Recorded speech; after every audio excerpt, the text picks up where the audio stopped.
আসসালামু আলাইকুম। Food for life চ্যানেলের নতুন আরও একটি রেসিপি দেখার জন্য সবাইকে ওয়েলকাম করছি। শীত মানেই হরেক রকম মজার মজার পিঠাপুলি খাওয়া, আর এই হরেক রকম পিঠাপুলির মধ্যে দুধ চিতই অন্যতম। তাই আজকে আমি খুব সহজভাবে চিতই পিঠা তৈরি করব এবং তা দুধে ভিজিয়ে দেখাবো। আশা করছি আমার রেসিপিটি আপনাদের জন্য অনেক হেল্পফুল হবে।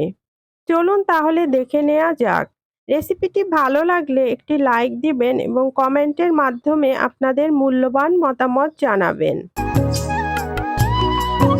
ভিডিওটি না টেনে পুরোপুরি দেখবেন, তাহলে আপনারাও খুব সহজে আমার মতো করে দুধ চিতই পিঠা বানাতে পারবেন।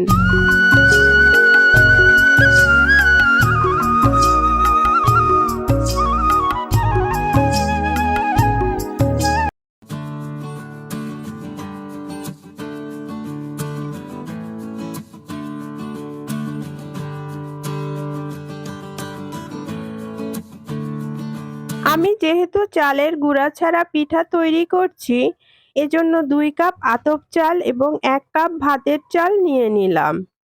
এবার 2 রকম চাল আমি মিক্স করে নেব। ভাতের চাল মিক্স করে নিলে পিঠাটা খেতে অনেক সফট হয়। চালগুলো পানিতে ভিজিয়ে রেখে দিব 5-6 ঘন্টার জন্য। 5-6 ঘন্টা পর চাল পুরোপুরি ভিজে গেছে। পানি দিয়ে চালগুলো পরিষ্কার করে ধুয়ে নিয়েছি। এখন চালগুলো ব্লেন্ডারে খুব ভালোভাবে ব্লেন্ড করে নেব, যাতে কোনো রকম দানা না থাকে। ব্লেন্ডার জগে চাল এবং একটু পানি দিয়ে স্মুথ একটা ব্যাটার তৈরি করে নিব। দেখুন আমি ব্যাটারটা তৈরি করে নিচ্ছি।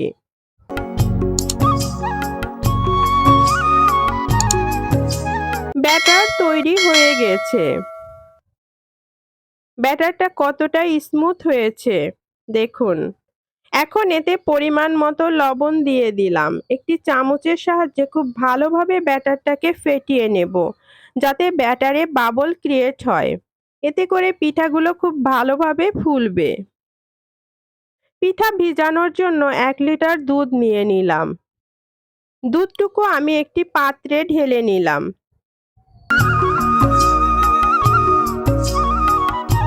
এবারে এর ভিতরে 1/3 কাপ পাউডার দুধ দিয়ে দিলাম। একটি চামচের সাহায্যে পাউডার দুধটুকু লিকুইড দুধের সাথে খুব ভালোভাবে মিশিয়ে নিব। এখন 1 লিটার দুধ জাল দিয়ে 1/2 লিটারের মতো ঘন করে নিব। অন্য একটি পাত্রে খেজুরের গুড় জাল দেবার জন্য 1.5 কাপ পরিমাণ পানি নিলাম। এখন এতে 1.5 কাপ খেজুর গুড় দিয়ে দিলাম। গুড়টুকু ভালোভাবে গলে গেলে ছাঁকনি দিয়ে ছেঁকে নিলাম, কারণ গুড়ের ভিতরে অনেক সময় ময়লা থাকে। ছেঁকে নেওয়া গুড় পাত্রে ঢেলে নিলাম। জাল দিয়ে এতে 2 টুকরা এলাচ, 2 টুকরা দারুচিনি এবং একটা তেজপাতা ছিঁড়ে দিয়ে দিলাম।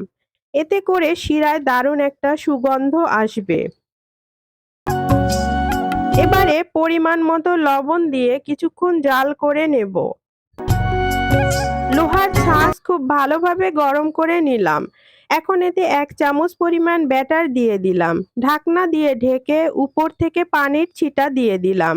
এই পানির ছিটা দেওয়ার কারণে তাপটা উপর নিচে সমানভাবে পাবে এবং পিঠাগুলো খুব সুন্দরভাবে ফুলবে। ঢাকনা উঠিয়ে পিঠা তুলে নিলাম। দেখুন আমার প্রথম পিঠাটাই অনেক ফুলেছে। এরপর যতগুলো ভাজবো প্রত্যেকটাই আরো বেশি করে ফুলবে। আমি 3-4টি পিঠা তৈরি করে দেখালাম। প্রত্যেকটা পিঠাই ফুলকো হয়েছে। দেখুন প্রত্যেকটা পিঠাই একইভাবে ফুলেছে। এভাবে সবগুলো পিঠা ভিজে নিলাম। দেখুন আমার সবগুলো পিঠা ভেজে নেওয়া হয়ে গেছে। আমি একটি পিঠা দেখাচ্ছি যে কতটা ফুলকো হয়েছে। পিঠার পেছন অংশটা একদম সাদা, পুড়ে যায়নি এবং অসংখ্য ছিদ্রযুক্ত। প্রত্যেকটা পিঠাই একই রকম ভাবে ফুলেছে। আমার নিয়মগুলো ফলো করলে আপনাদের পিঠাও হবে অনেক ফুলকো। এখন গুড়ের শিরাটা আবারও গরম করে নিব। গরম শিরায় পিঠা দিতে হবে, তা না হলে পিঠাগুলো পারফেক্টভাবে ফুলবে না। এখন সবগুলো পিঠা শিরায় দিয়ে দেব। ৩ কাপ চাল দিয়ে আমার ১৮ থেকে ২০টার মতো পিঠা হয়েছে। পিঠাগুলো চেপে চেপে শিরায় ডুবিয়ে নিলাম। এভাবে চেপে চেপে শিরার মধ্যে ডুবিয়ে নিবেন। এখন ঘন দুধটুকু পিঠাতে ঢেলে দিলাম। আপনারা ফুটানো গুড়ের শিরার ভিতর দুধ দিবেন না, তাতে দুধের ছানা কেটে যেতে পারে। এজন্য দুধটাকে কিছুটা ঠান্ডা করে শিরার মধ্যে দিলে আর ছানা কাটার ভয় থাকবে না। সবগুলো পিঠা গুড় এবং দুধের শিরার মধ্যে খুব ভালোভাবে চামচের সাহায্যে মিশিয়ে নিলাম।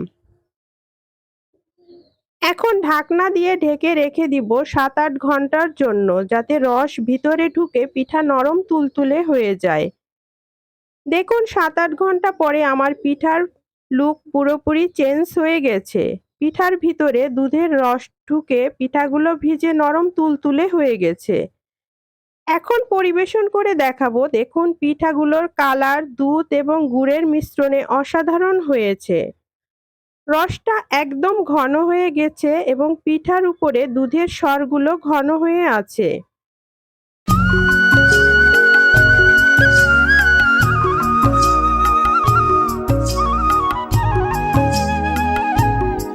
দেখুন পিঠার উপরে দুধের স্বরগুলো ঘন হয়ে লেগে আছে। এখন একটি পিঠা কেটে দেখাচ্ছি যে কতটা নরম এবং তুলতুলে হয়েছে। চামচ দিয়ে চাপ দেওয়ার সাথে সাথেই কেটে যাচ্ছে এবং ভিতরটা একদম জালি জালি হয়েছে এবং খেতেও হয়েছে অনেক মজার। দেখুন ভিতরটা একদম জালি জালি হয়েছে। আশা করছি আজকের চিতই পিঠার রেসিপি ভালো লেগেছে। রেসিপি ভালো লাগলে এখনও যারা আমার চ্যানেলটা সাবস্ক্রাইব করেননি তারা প্লিজ সাবস্ক্রাইব করে নিবেন। আবারও নতুন কোনো রেসিপি নিয়ে আসবো। ততক্ষণ পর্যন্ত সবাই ভালো থাকবেন। আল্লাহ হাফেজ।